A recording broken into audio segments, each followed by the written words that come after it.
Hello, and welcome to a bonus episode of the Gladiator Soundboard Podcast. I'm your moderator for today. My name is Caroline Vroustouris, and I am starting my third year in service as a school board member of Gower 62. I was recently voted as secretary for the new term, and I am a proud parent of two Gower students, Amelia, who is a first grader, and Harrison, a fourth grader and soon to be Gower Middle School student. I'm really excited today because we, for this episode, had students from both schools submit hundreds of questions, and we have three students who are hosts for today. So to close out the school year, we invited these three students, all from Gower Middle School Media Club, to put their skills to use. Each of them will ask Dr. Simon, superintendent of Gower 62, a series of questions that were submitted by their fellow students. Today, the three students are Arianna Rylander-Huckvale, a fifth grader, Rachel Tolentino, a sixth grader, and Salmaan Bengali, also a sixth grader. So now I'd like to welcome Dr. Simon. Thanks so much, Caroline, and thanks a lot for having the students put this together. Once I heard that there was the idea of a bonus episode, I just thought it was a great idea. I was looking forward to it for the last couple of weeks. Really looking forward to the questions tonight, and glad to know that they're coming from our students. And just thanks a lot. The support and all of the feedback on these podcasts so far have been all positive, lots of great information, and just glad to be here to do another one. Wonderful. We're really looking forward to it. Thank you. All right, kids, let's get started. We'll start with Arianna. Hi, Dr. Simon. I'm Arianna, a fifth grader, and I have some questions that will help us get to know you better. First, lots of kids wanted to know all about your favorite things. Can you tell us your favorite color? My favorite color is Spartan green. It reminds me of gladiator green. And let me just say thank you for doing this, Ariana. Favorite song? Depends on the mood. If I had to choose a genre, it's 90s hip hop. Big fan. If I could only pick one song, it'd probably be an instrumental version because I really just like the track. But if you've heard of Tupac and it's All Eyes on Me, that track just playing instrumental, favorite. Can listen to that all day. Favorite dog breed? Hands down, Shepherd Lab mix. Shout out to Jersey Simon, my Shepherd Lab. Rest in peace. Favorite sport? Basketball. Favorite sports team? Long story, but Minnesota Vikings. I heard a little gasp. The Minnesota Vikings. I'm born and raised in Chicago, and I love the Bears when they were in the Super Bowl. I was in sixth grade and did the Super Bowl shuffle when they won the Super Bowl. I was Speedy Willie. I was Willie Galt in that video. There's a big memory of mine from sixth grade. But Minnesota Vikings, purple and gold all the way. Favorite author? A bunch. I really like Peter Senge, technical work around leadership. And Jim Collins wrote some great stuff out there. And Malcolm Gladwell, if you've heard of him. Favorite book? Okay, funny one from what I just laid out, but this is The Lorax. Do you know who the author is of The Lorax? Dr. Seuss. Lorax. Real big reason. I was a science teacher and started a new course, and we used that book for an AP environmental science class. It was awesome. What's your favorite food? So I have my wife will probably listen to this at some point, so I will say her Greek food is my favorite food. Anything that's Chicago classic style food, though, is yummy for sure. So I'm glad we are very close to a Portillo's. So think Portillo's menu, and anything on there is like, I'll probably go there after we're done. Okay. Next, we are wondering if you have any kids. If you do, how old are they? I do. I have two children, and I wrote this down so I wanted to get all the adjectives the right way. I have two amazing, strong, talented, beautiful, thoughtful, and powerful young women. They take after their mom, my best friend. Her name's Penelope. My oldest daughter is Jelena. She'll be 22. And my youngest daughter is Jayla. She's a Taurus. That means she's stubborn. And she's 20. Jelena's a Gemini. That means other things. So is my wife. What's crazy to me about that is that they were 12 and 10 when I started here in Gower.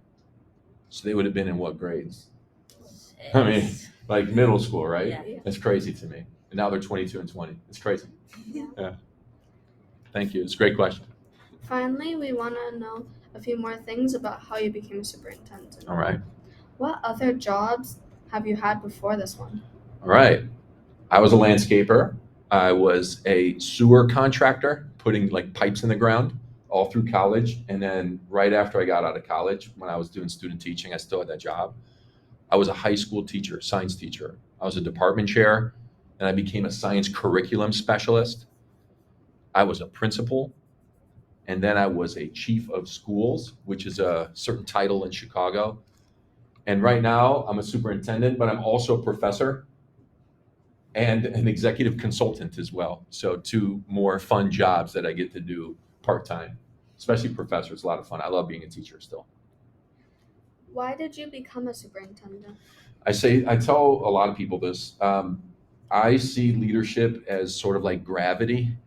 It pulls you in, and the more you do it, the more you sort of keep doing it, kind of like can't escape it. So there's just like this sense of gravity to leadership. Does that make sense? Gravity kind of pulls you a certain direction. All right. But I've always seen myself as a teacher and a learner. So I get to be like the lead teacher and the lead learner. That's how I see the role of a superintendent.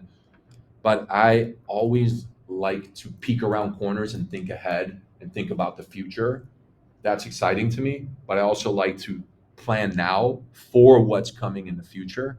And that's a big part of what superintendents are supposed to do. So, yeah, that's what it's about for me. That's why I did it. How did you become a superintendent? Right. As we know, I had to apply for the job, right? We had talked about that in preparation for this. But I worked in Chicago Public Schools for 16 years. So from 1997 to 2013, I was in the Chicago Public Schools. The last job I had there was chief of schools. And the section of the city that I was responsible for had 31 schools and over 20,000 students. So a large section of Chicago. Once I completed my degrees, all of my postgraduate degrees, master's, doctorate, all those, and I had a superintendent license as part of that, I applied to Gower School District. There were over 80 applicants back then. This was in 2012, 2013, over 80 applicants. And it just kept going and going and going until they got it down to 2. And then they had to make a choice, and they tried to figure out who do they want to be here to help bring their vision to life. And they selected me to do that job.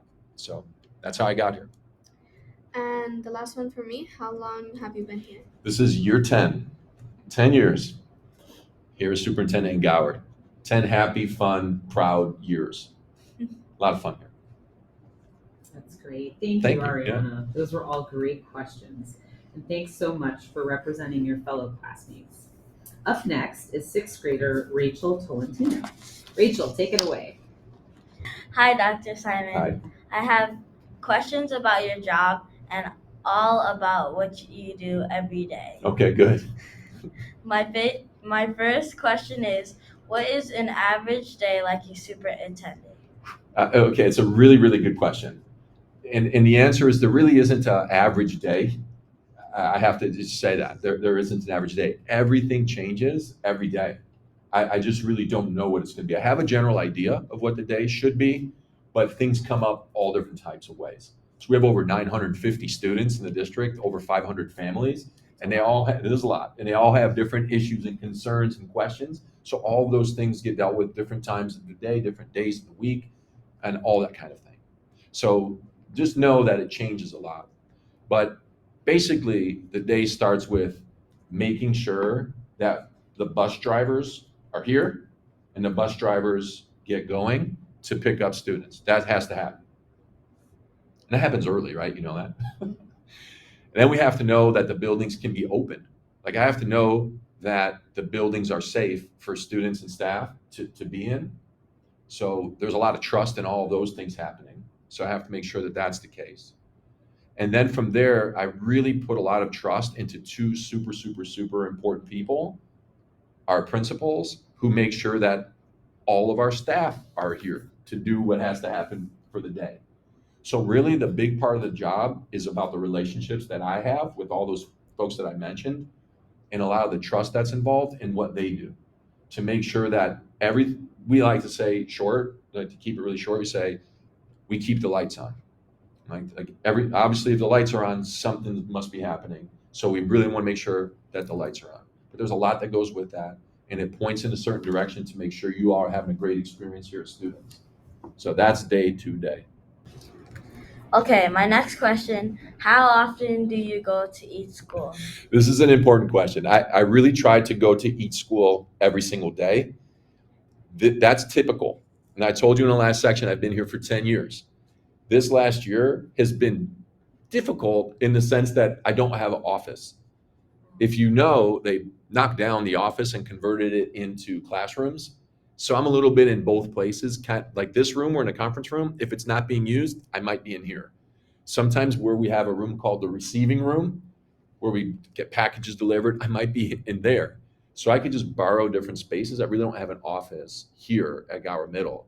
And I don't have one at West right now. It's kind of like a little storage closet that's there. And it's kind of funny, but I'll use that a little bit when I can. So I will bounce between both depending on what the activities are that day. There are a lot of announcements, let's say more announcements at Gower Middle. And if I need more of a quiet day, then I have to spend more time at West, or I could come back to Gower Middle if there are different events, things of that nature. So I really try to be at both. And I'm really, really, really looking forward to having that office finished up soon. Like we're moving in a couple of weeks so that that regular schedule could be back in place. It's been tough to not really have a home for this year as an office. Yeah. Next question: are you in charge of both schools or just one? Short answer, I'm in charge of both schools. Longer answer is that the principals are really in charge of the school, and that takes a lot of trust and a great relationship with both of our principals.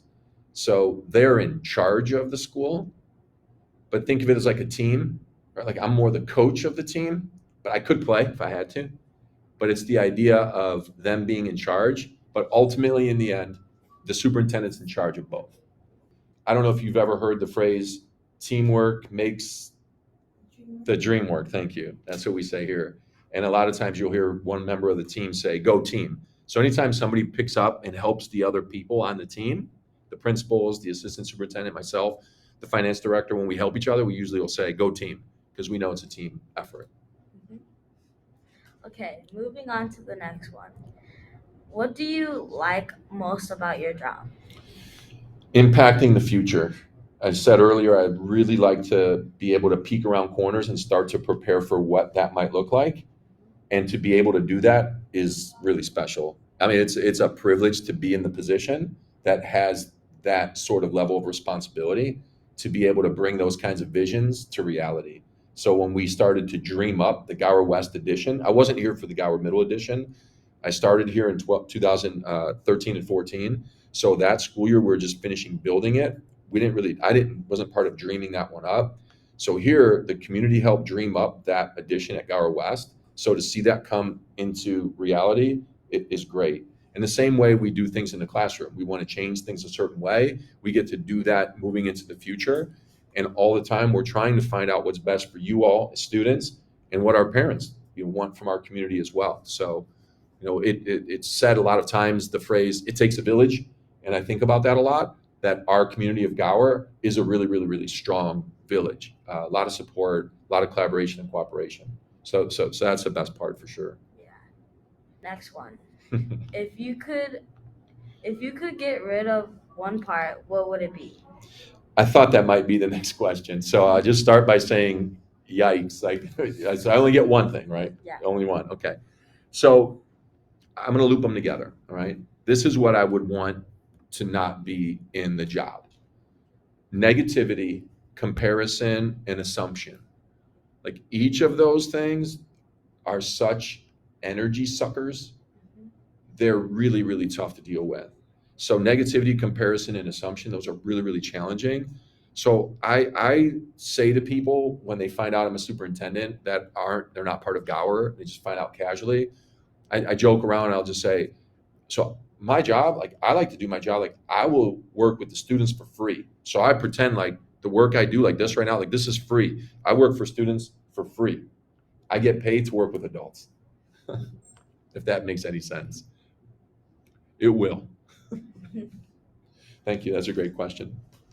All right, next question. How much power do you have in this job? Yeah. So power in the job. Okay. There's a lot of responsibility and I told you earlier, there's a lot of privilege that comes with the job. So when I know there's tremendous responsibility, there's a lot of expectation in return for that. It's like if we're given a lot, there's a lot expected back. So I see the job that way, but don't necessarily see it as power more than I see it maybe as like influence. The power really resides in the community as the elected board members. So I don't know if you knew that a superintendent has 7 bosses. Did you know that? No. No? Yeah. So a superintendent typically will have 7 bosses. And that's where the power is. The Board of Education helps shape what the vision and the goals are, and they get to help determine like what we should be doing. And we, as superintendents and our team, principals, teachers, try to figure out how to go and do that and put it into practice. So that's where that connection of all that power resides, is all the votes that happen in an election. To be a board member, you have to be elected. So they get elected, and then they are the ones that have the power, and they have to hire one person. They get to hire the superintendent. And after that, once there's a superintendent, the superintendent can make the recommendations to get everyone else hired and build the team.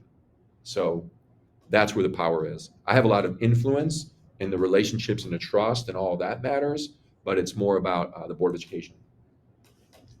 All right, next question. Do you pay all the bills? I pay all the bills, yes. There is a member of our team that actually prints out the checks and sends them out in the mail and that kind of thing, but I have to approve them all and know where all the money goes. Okay, millions of dollars, where it all goes. And the Board of Education checks to make sure that that's done right. So because the money part of this is so important in a public school, where it goes matters. So we have to do the right things with it. So the superintendent is responsible ultimately for that. And then the Board of Education helps the superintendent by checking to make sure they're doing it right as well. So it's like a double check, if that makes sense. Yeah. So yeah, I pay the bills. Okay. Lastly, we have, Mhm. can we have more snacks during the day? All right. So short answer, yes, you can. I see you're smiling. All right. So let me say it this way. I know that the handbook says certain things, and they're important what the handbook says. Like we follow our handbook. In the handbook, and I wrote it down to make sure I had it right, is snacks or treats cannot be brought to be shared with other students. Cannot be brought to be shared with other students. Right? You heard that? Can't be brought to be shared. Doesn't say you can't have them for yourself. Yeah. So what this means is that we really have to think more about this being, it's not a snack issue. It's more of like what I would consider to be a classroom management issue. Like, how do we manage our classroom, not how do we manage snacks? Now, we have to be careful about both. Yeah. So how do we manage snacks? We want to make sure that they're healthy, right? We want to make sure that they're considerate of others, that they're not a distraction. It'd be pretty rude to have everybody reading and all of a sudden you hear somebody crunching on some hot Cheetos or something, Yeah. right? So we want to just be considerate about that. So the question's a really, really good one, and it makes me think about our handbook and trying to be more clear about saying that you can have a snack if you need one, but we have to do so in ways that are mindful of allergies, distractions to others, making sure we have a healthy mind and body, like all these kinds of things. You can't have a snack of a Monster Energy drink and loud chips that are going to distract everybody. Does that seem fair? Yeah. Oh, you seem hesitant. So the short answer is yes, but we just want to make sure we're considerate of others. Yeah. Okay? Great question. Rachel, excellent job, and such great questions from the students about the day in the life of a superintendent. And finally, our last student today, 6th grader Salmaan Bengali, will wrap up our Q&A session. Hi, Dr. Simon. My questions will focus about the schools. Okay. My questions are the different schools and how they work. Okay. So the first one is, how many students are at Gower West and how many at Gower Middle? 500 as of right now. 572 students at Gower West. 381 at Gower Middle. Grand total 953 right now. Just short of 1,000. Getting close. Yeah. Next, the kids want to know how many teachers are in each building. Okay, so when I think about our staff, I think about all the staff that we have. We have teachers, we have certified staff, non-certified staff, people that do different jobs. You see them do all different kinds of things, right? Bus drivers, custodian, lunchroom, teacher aides, principals, myself, finance people, all the rest. So altogether, we have over 150 staff. So it's 152 to be exact. It's right around like 90 people at Gower West and right around 60 people at Gower Middle. That's about the split, 150. How old are the schools? Okay, so it's a complicated answer. So Gower West turned 50 back in the 2017 and 18 school year. So I had to go and check this because I was here when there was the 50th celebration. I remember going up on the roof of Gower West and they made a big line of 50. Yeah, I remember we did like made a 50. There was a picture on the roof, and Yes. and all the students at Gower West, they had like the chalk outline, Yes. and then the students made it 50, and it was like magnet lockers, and it was just this entire big thing. Exactly right. Do you remember what grade you were in? Second? It goes quick, doesn't it? So it was First 5 years ago, and now that means the original part of that campus is 55 years old. It's 55. Wow. What about Gower Middle? Yeah, wow, it's right. So Gower Middle, the current campus where we're at right now, Gower Middle, was built in 1981. So that means it is 42 years old. Now, I said it was complicated. Yeah, so it's 42. Did you say that was really old? No, I said Ouch. it's a little. I said no. I said it's a little younger. Okay. Oh, it's a little younger. Thank you. Okay, great. So we have a 55 and 42. Whew. And those are the schools now. Now, here's why it was complicated. Those are not the original buildings. So this goes so far back with the actual first couple of digits being a 1 and an 8, like the 1800s. Like this goes way, way back. And Gower Middle wasn't even here originally where it's located. So we're talking about this campus being 1981. The other campus is 55 years old. The other campus being Gower West. So but the Gower Middle itself was like in the 1800s. All of Gower together, we'd have to go back that far, and it starts with something called like Gower Farms or some property of Gower Farms. So we really are trying to dig to find out like the exact history of the word.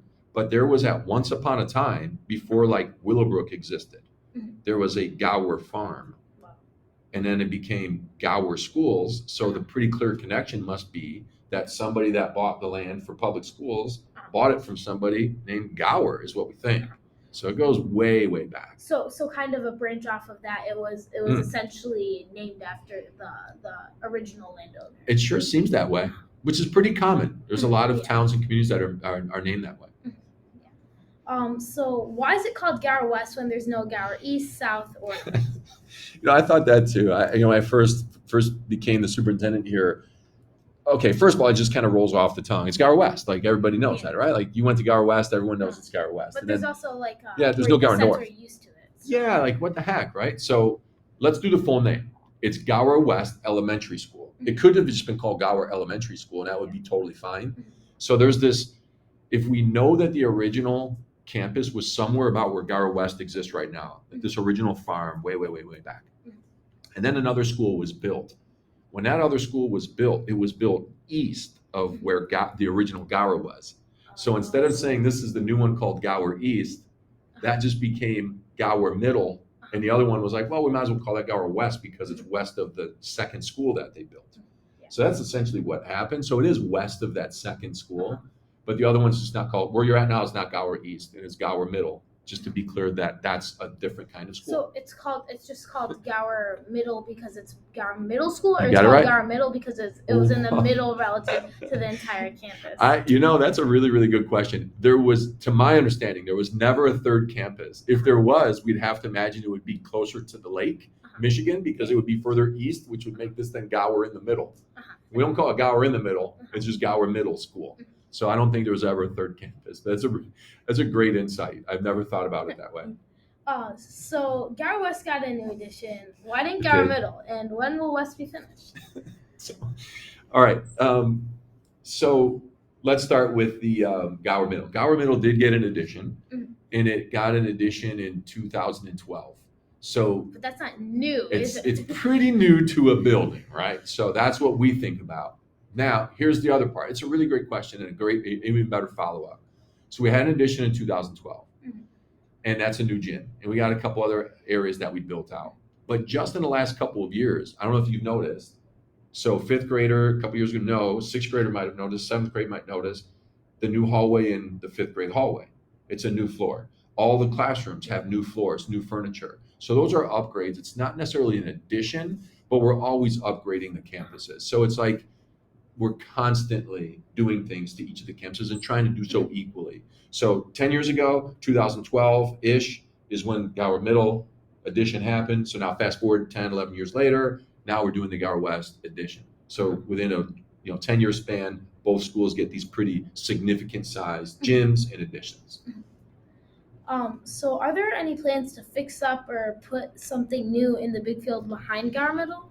That's a really good question. So I want to address the second part just from a minute ago about Gower West being finished. We are so close to Gower West being finished. We had a walkthrough there. I don't know if you're at the art symposium Thursday. It was great. If you were there, you got to see everything. Yeah. You walked through. You liked it. Yeah. That's nice. We had a lot of questions from students that night, like, why didn't you do this before? When we were here. But so it's almost finished. Like, I think we'll be moving into the district office the next couple of weeks.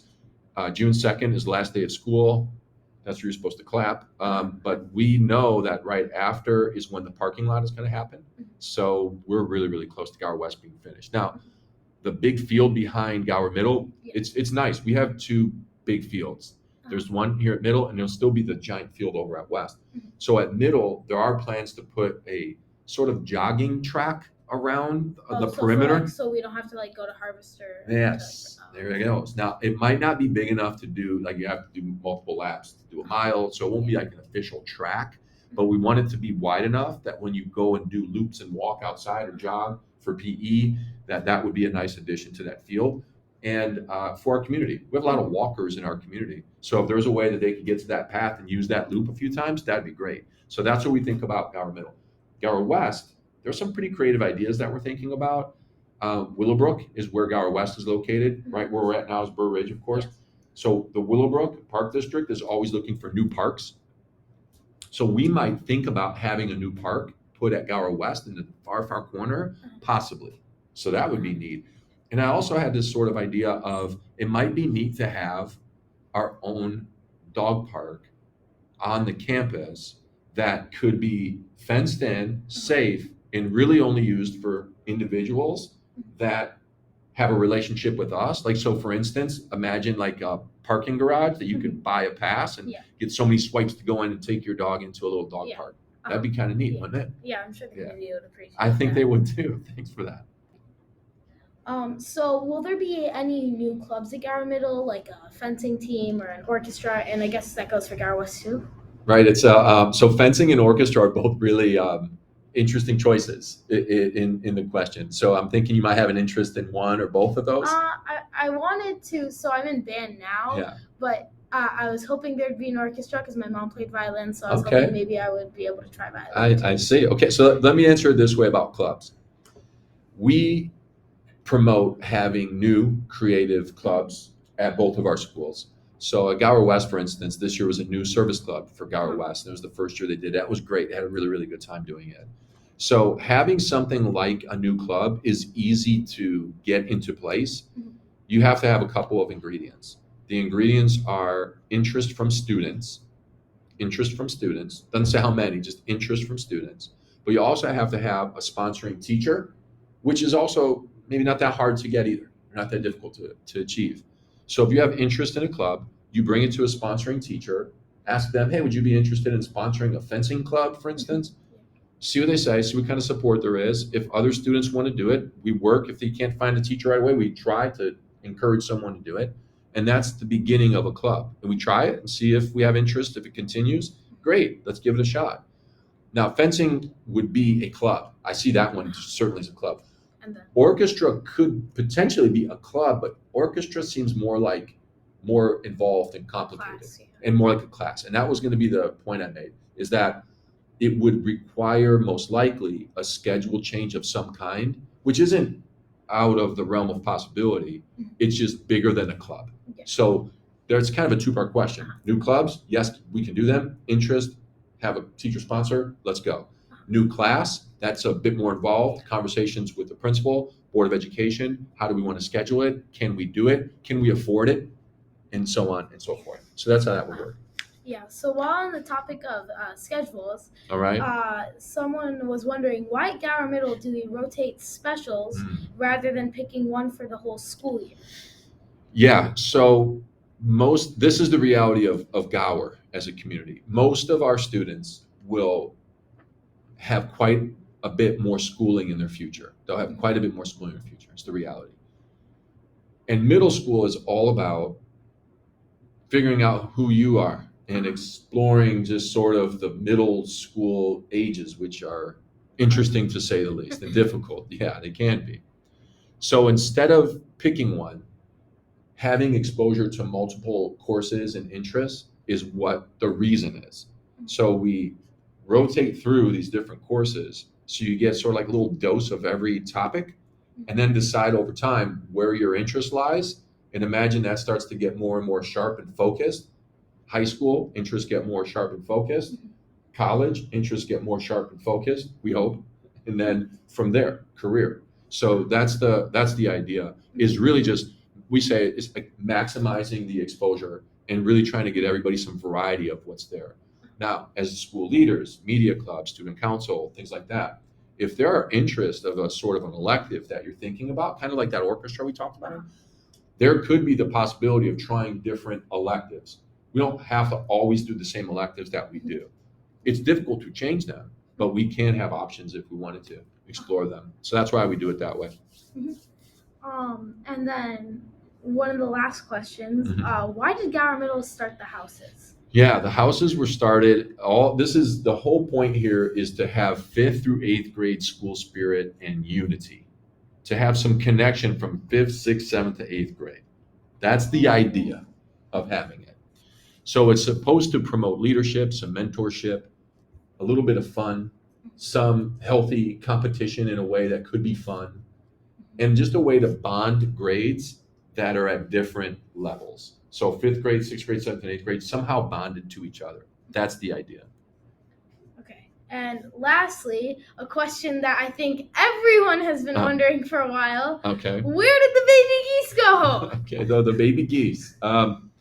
So there was a lot going on with these baby geese. They found a safe home in our courtyard over spring break. Yeah. It was quiet here. They found a great home. And I know that once we discovered them, they were adorable. The eggs were adorable. We knew they were going to hatch. We're going to then put out a challenge to name the baby geese, and all this was happening. They were all named the same, baby geese. Baby geese 1, baby geese 2.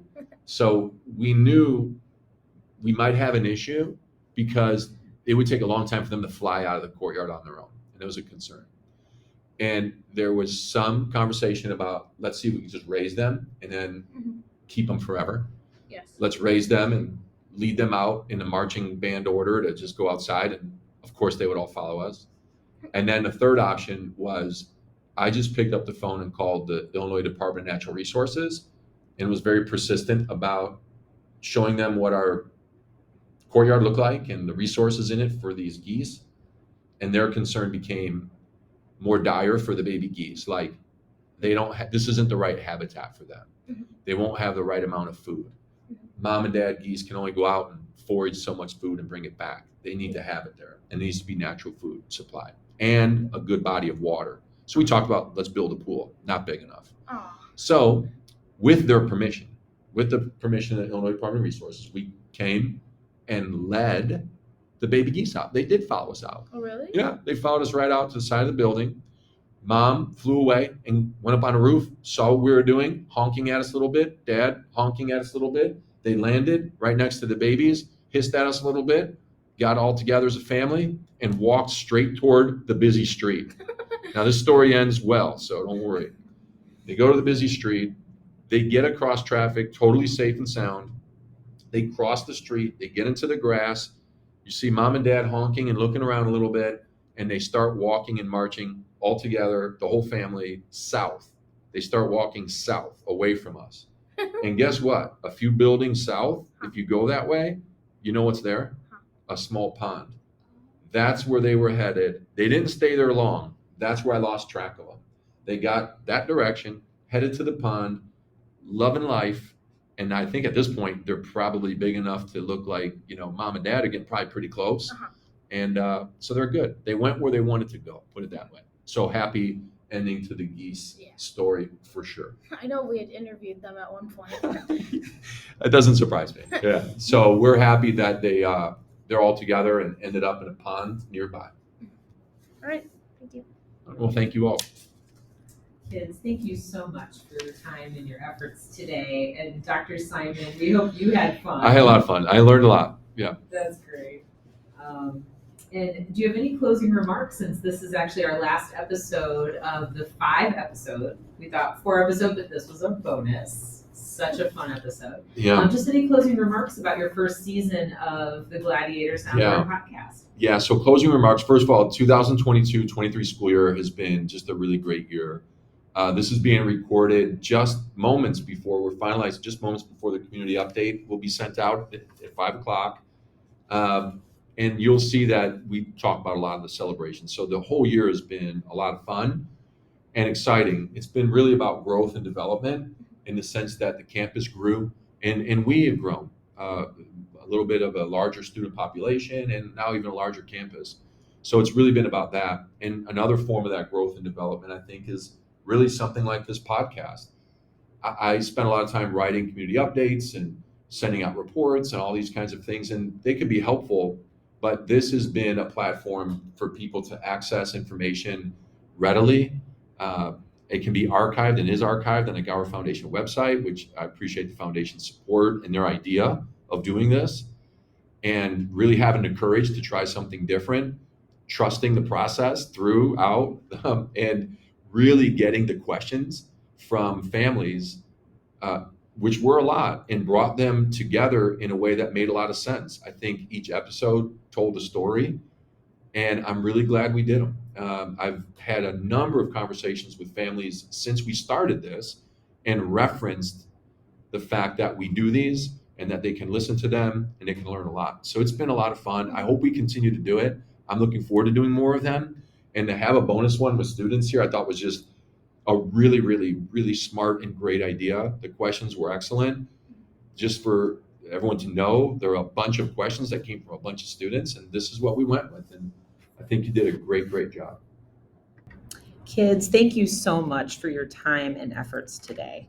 Dr. Salmaan, we hope you had fun answering the students' questions, and we hope everyone has a great summer.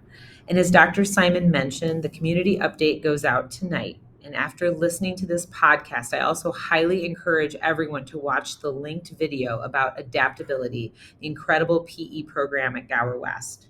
So on behalf of the Gower Foundation, the inaugural season of the Gladiator Soundboard was an incredible success. Please stay tuned for more episodes in the next school year, and have a great summer, everybody.